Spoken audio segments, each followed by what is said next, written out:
O senhor fez referência, em determinado momento da nossa conversa, aos 50 anos do CIMI. De fato, o CIMI vem de 1972, em plena ditadura, quando o projeto desenvolvimentista da ditadura se chocava com os direitos dos povos originários. Mas nesse período eu queria saber a sua opinião, essa é a minha, talvez eu esteja enganado.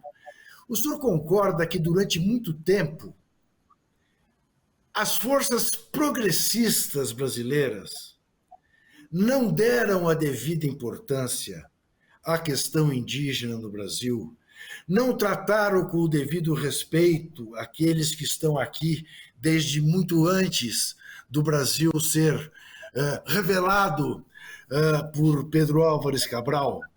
Eu lhe pergunto isso pelo seguinte: certa vez, meados dos anos 70, numa reunião de partido de esquerda, clandestino, eu ouvi um gracejo que foi aplaudido pela maioria, dizendo o seguinte: olha, nessa questão dos índios, eu estou mais com o general Custer, que vem a 7ª Cavalaria para não atrapalhar o desenvolvimento nacional. O senhor tem essa visão que os progressistas brasileiros pecaram durante muito tempo em relação a essa questão? Evidentemente, quando nós olhamos a história do Brasil, quando nós olhamos os direitos dos pobres, não é só a questão indígena, a questão dos africanos que foram trazidos a ferro e fogo, né, com a cruz e a espada, né, e a igreja também reconhece isso.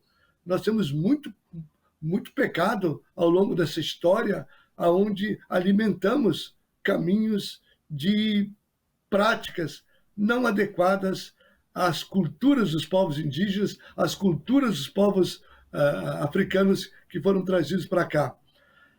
Evidentemente isso. E a Constituição de 88, que ela dá um salto qualitativo, né? Evidentemente que foram dando-se alguns passos, mas efetivamente, vamos dizer uma coisa básica, os povos indígenas eram tutelados até então, eles não tinham direito a entrar na justiça, quem entrava era a FUNAI, e nós estamos vendo que hoje a FUNAI tem se colocado contra os povos indígenas, né? Se colocado judicialmente contra o direito dos povos indígenas e os direitos constitucionais. Então, o senhor tem toda a razão, concordo em grau, gênero e número da sua tese, que nós temos uma dívida, e essa dívida também veio de muitos pensadores chamados progressistas ou de esquerda, que nunca, né, olhamos para essa realidade, que também a Igreja reconhece isso.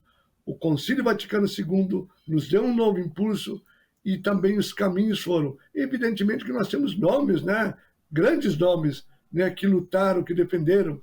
Né, quem não leu, né, Padre Antônio Vieira, né? Temos homens no Brasil, fora do Brasil, né? Mas temos também um peso muito grande. E o Papa usou, eu lembro de novo, Puerto Maldonado, por mais que a Igreja tenha feito, deve fazer muito mais para que esses povos possam viver com dignidade e os seus direitos respeitados. E seus direitos respeitados é, sobretudo, a preservação dos seus territórios. Porque os povos indígenas, sem seus territórios,